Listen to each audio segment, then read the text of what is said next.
If you want this podcast free of ads, follow us now on patreon.com/David McWilliams. What in the world is happening on Wall Street? Economic indicators. Who knows where this is going to end up? To understand the economy, you have to understand human nature. This podcast is powered by Acast. How are you? I hope you're enjoying the last of the sunshine. What had we You're last Rashford, week? look at the head in you. Are you accusing me of not having sufficient melanin in my body, Mr. Davis? Do you know, many years ago, I'll just say this quickly. Many years ago, myself and Mac were down at Sea Point Oh, yeah, I remember and this. in swimming and all that, having a great laugh. And Macker came home rashered, like rashered. Red raw, skin peeling off. He was in bed for days. I think it was a full week. It was a full week. It was like I had to nurse him. It was like wet wallpaper. The poor Al Redzers are not. We are equipped for many things, John, but proper summer holidays. It's not right we for are you. not. I know. Which is like, it's so funny because I go to Croatia every summer, which is roasting. Yeah, so you just go over and sit in the shade. Yeah, I do. And the whole family just Or laugh. just operate at night. Yeah, and I kind of walk like a crab, kind of sideways around the place. You know. But I told you about the Redzers are the most recent design of humanity. You know that? Right. We are the last big genetic mutation. Right. We're only 6 or 7. Fucking mutant. We're only 6 or 7,000 years old.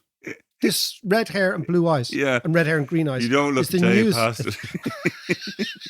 I feel absolutely. Anyway, nice of you to reveal some of my. Well, hey. Hey, I want to talk this week about Brown Thomas because I'm. Oh, yes, of course you do. Yes. I'm going to talk about how the Brown Thomas bag, which used to be a sign of upward social mobility and status, could well become toxic in the future. But I also want to talk, which is a little interesting angle.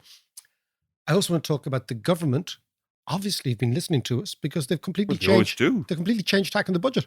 There you go. That's down to us. I'm That's sure. down to us, exactly. Anyway, Just before, when people hearing BT, if you're not familiar with the brand BT, Brown Thomas is a very upmarket shop. it's probably the most upmarket. It's kind of like an Irish Harrods, if we could have something like that. Yes. Yeah. So yeah, if you're not from Ireland, you probably won't know, but this is a universal story. John, it's a universal story, but taking a local example. And away we go. But first I want to talk about, just briefly, up until last week, all political commentary, the people who actually are close to the politicians, Yeah.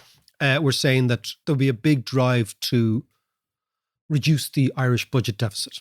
And I've always said we don't need to do that the world has changed completely. Because interest rates are at zero. A, interest rates are at zero, and B, we're in a monetary union, right? And when you're in a monetary union, unless you go completely off-piste, as we did with the housing banking crisis, particularly the housing crisis, right? We just funneled hundreds of millions of euros into the economy of borrowed money and destroyed the thing. As I have said before, the Irish economy didn't just collapse, it was set up to fail.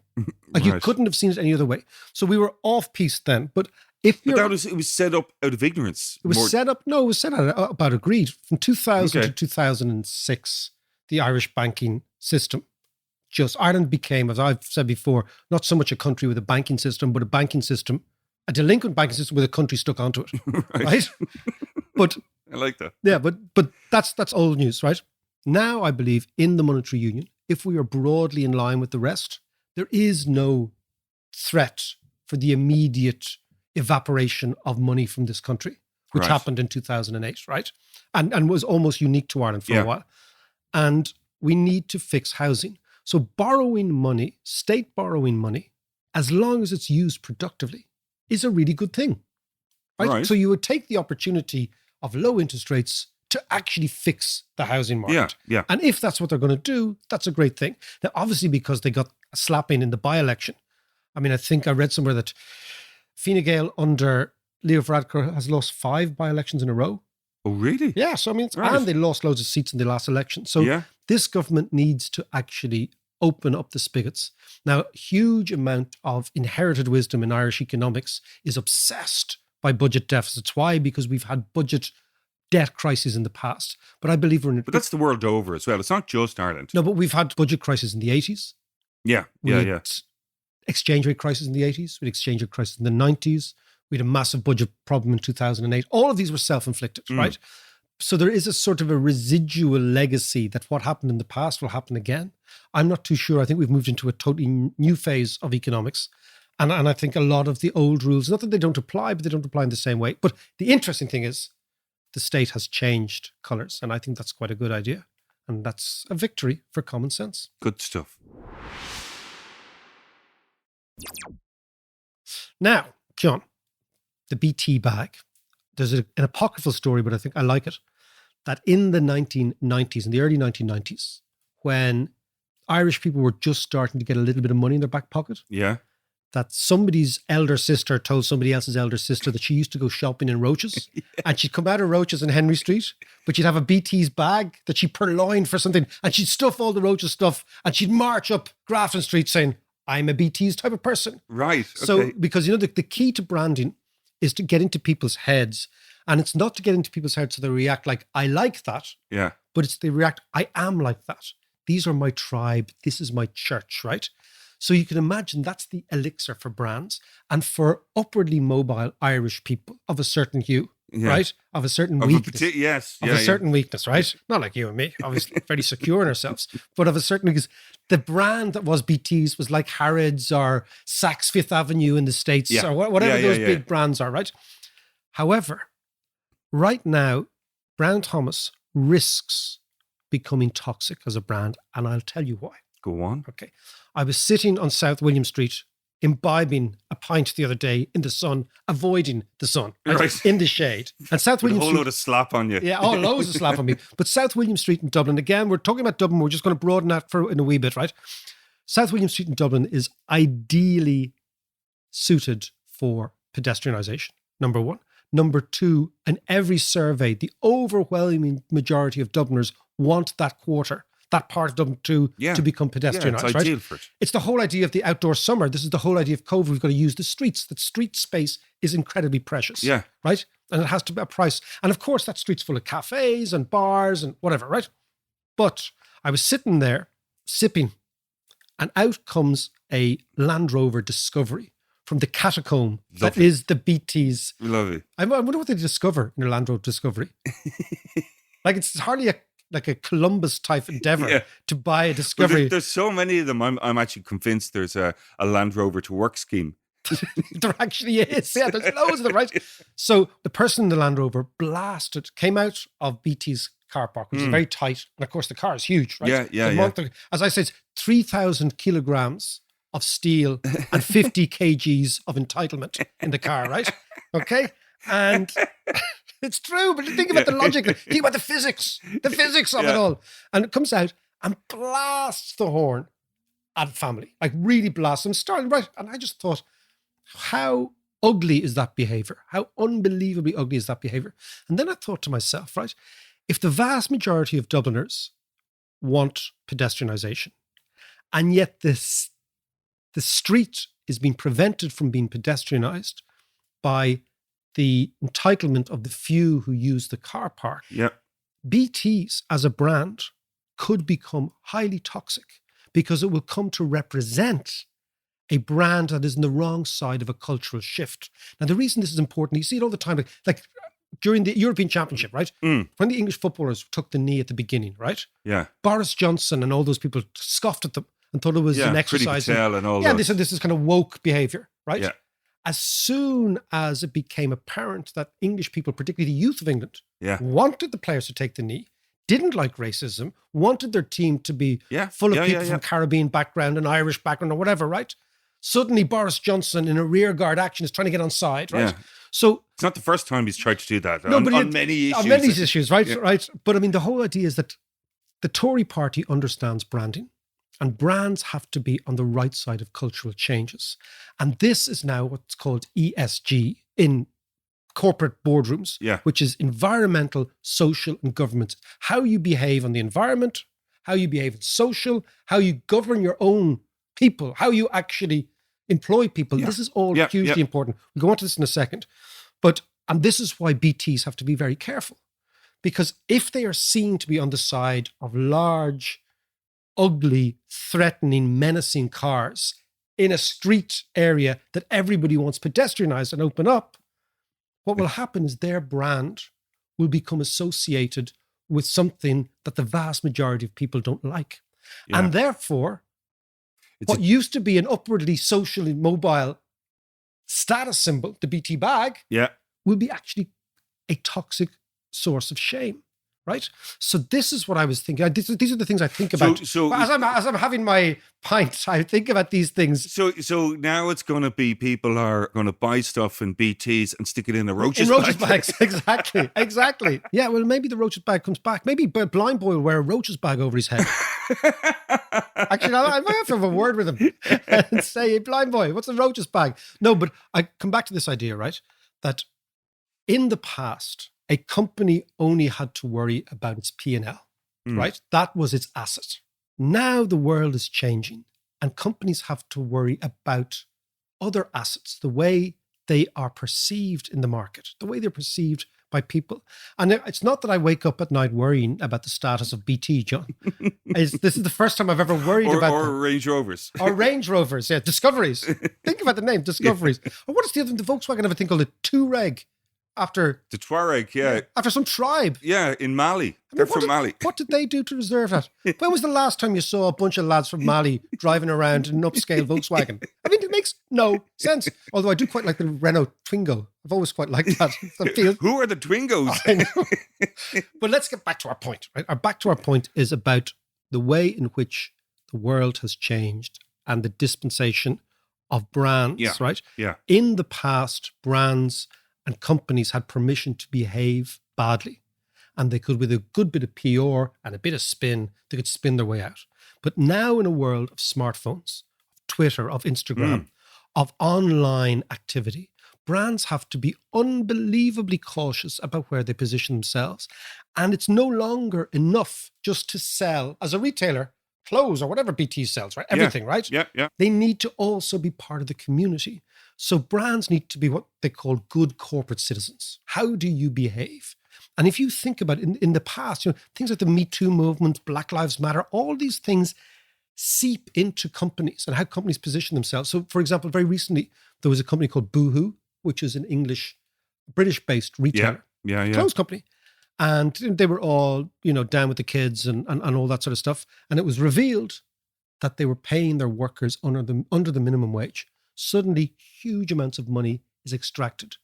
Investors Right, okay. from them, right? So you have to be And what about the hyper- consumers? and of course, the consumers then Yeah, think, hold on a yeah. second, I don't want to wear But stuff. this is that kind of thing has reared its ugly head before with the likes of Nike and having sweatshops over in Bangladesh and Southeast Asia, etc.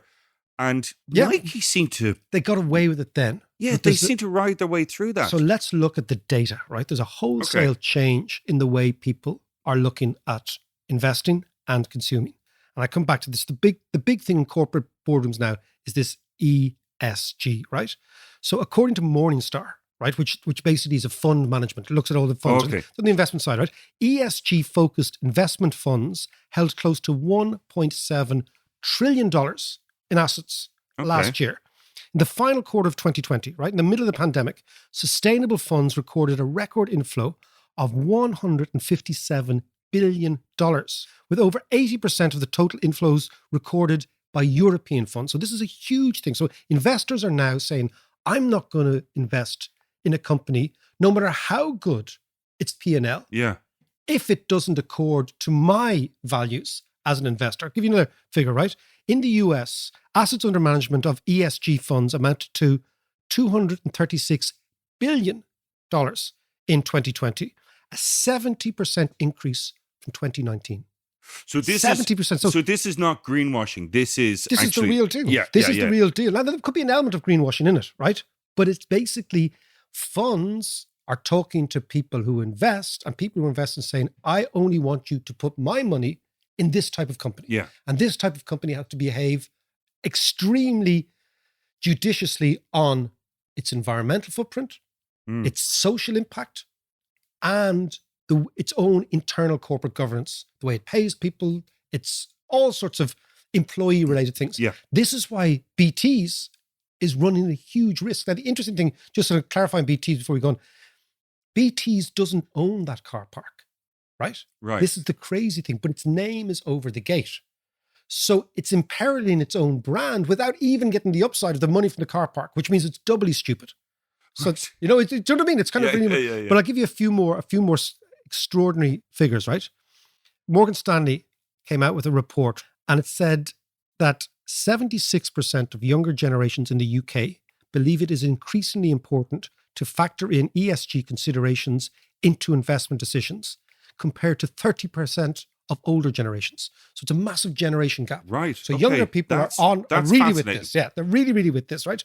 And what's also interesting is there's lots of evidence to suggest that the business of sustainable investing, right, is lucrative. Morningstar again found that 73% of indices that classify themselves as ESG have outperformed their non-ESG equivalents. Oh, so right. the share prices have risen as well Yeah.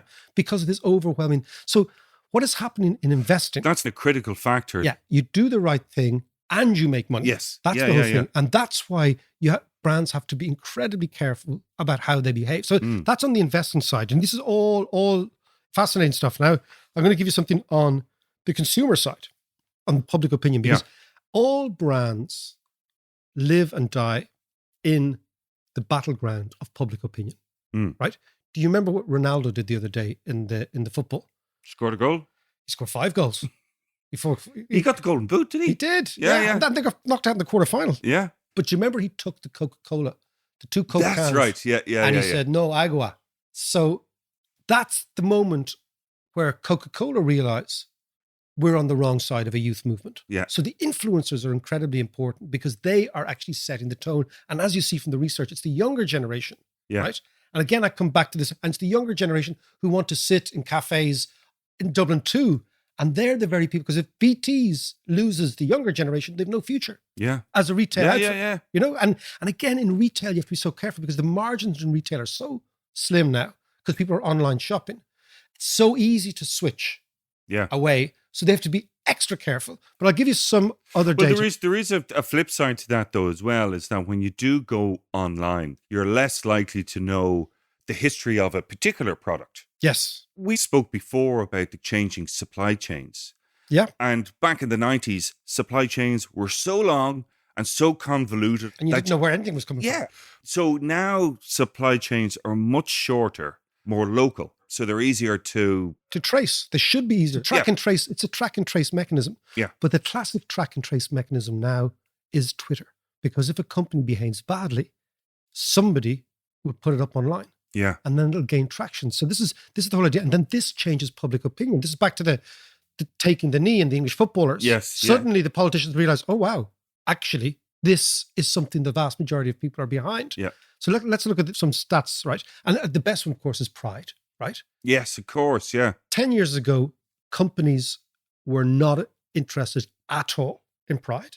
Right now, every major brand is bending over themselves to be There's involved. rainbows everywhere. There's rainbows everywhere. Exactly. There's more rainbows you can shake a big stick at, right? And I mean, this is all because of culture matters to commerce. And commercial people who don't see that will lose out. Look at these figures, right? PwC had a report just out called the Consumer Intelligence Survey, right? About, again, ESG. 2/3 of consumers surveys indicated that they would discontinue relations with companies that treat employees, communities, or the environment poorly. 2/3. 81% of consumers think companies should be actively shaping ESG best practices. So it's not good enough to just be passive. You have to be active. 91% of business leaders, so corporate boardrooms are onto this, surveyed believe that their company has a responsibility to act on this ESG, right? And 86% of their employees said they would prefer to support or work for companies that care about the same issues as they do. Now, so suddenly you're kind of weaponizing the way you shop is where you shop and where you spend your money is an ideological thing. It's a reflection of your own behavior. What kind of companies were surveyed? Or was it just a potpourri? I think of it, potpourri. A potpourri of companies. A potpourri of companies. I think it was a potpourri of companies. It's the source is PwC's 2021 Consumer Intelligence Survey. But what is happening, it's very, very clear that there is a profound shift in the way consumers and investors are behaving. Another stat, amongst those surveys, consumers indicated they were much more likely to buy from companies that stand up for the environment, that's 80%, 76% that stand up for social ideas, and 80% for corporate governance issues. Now, this is like a massive sort of Me Too moment for the corporate sector. And if you look at all the brands that are, the one thing fascinates me about brands is how fragile they are, right? The brand has to be earthed in something real. Yeah. And if it isn't, what you will find is those companies that lose their way, right? That aren't sensitive to this, whose antenna are not alert to public behavior and public opinion, will become toxic, right?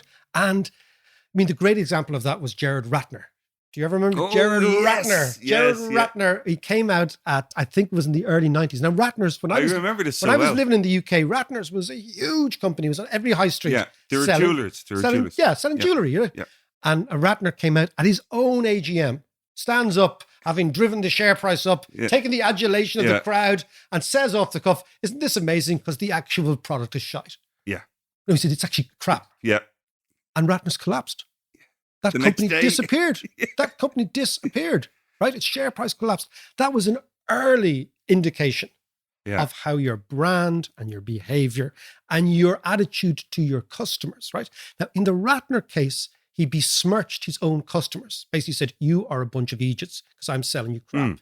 Now, in the same way as Hillary Clinton besmirched the deplorables, and that blew up in her face. you're right about the deplorables, because people say, well, is that who I am? Am I a deplorable person for voting for your man, your friend? My friend, yeah. Who I looked like one summer many years ago, in the orange face.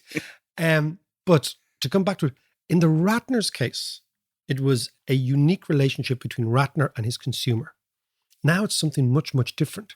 It's a relationship between the brand and everyone. Yeah. So you don't necessarily have to shop or buy that brand to have an attitude about it or have an opinion about it. And therefore, because public opinion has become Twitterized or Instagramized or Facebookized, right? People will have an opinion on your brand who might never have actually shopped. And you might be actually taken down as a brand by people who've never any interest in you, except they have an interest in cycling and our pedestrianization of streets. Yes. Think about it, right? Yeah. So that's what's it's such quite a, like, this is the double-edged sword of social media. Things can change on a dime. Well, this is the commercial equivalent of cancel culture. And it's really, and it is dangerous, right? Because cancel culture is shocking in what it's actually done to public discourse. And this is something similar, right? And so therefore, in its extreme manifestation, it's very worrying. As a general idea, I think cancel culture, like, you know, things like Me Too, pretty good ideas. Yeah. But as an extreme manifestation, you're right, absolutely right, where a tiny but very committed social media campaign can actually change public debate completely. Yeah. But to come back to the brand idea, if you look at the numbers of dollars going into ESG and you look at the way in which people have to behave and corporates have to behave, and you look at the way in which boardrooms are shifting, what's very, very clear is that brands need to be part of public opinion. They need to be cognizant of public opinion, and they need to understand very quickly, like Brian Thomas, when they're out of line with public opinion, or they will suffer. Just a quick note to say thank you to all our Patreon supporters. And if you fancy supporting us on Patreon, you can check us out at patreon.com/David McWilliams.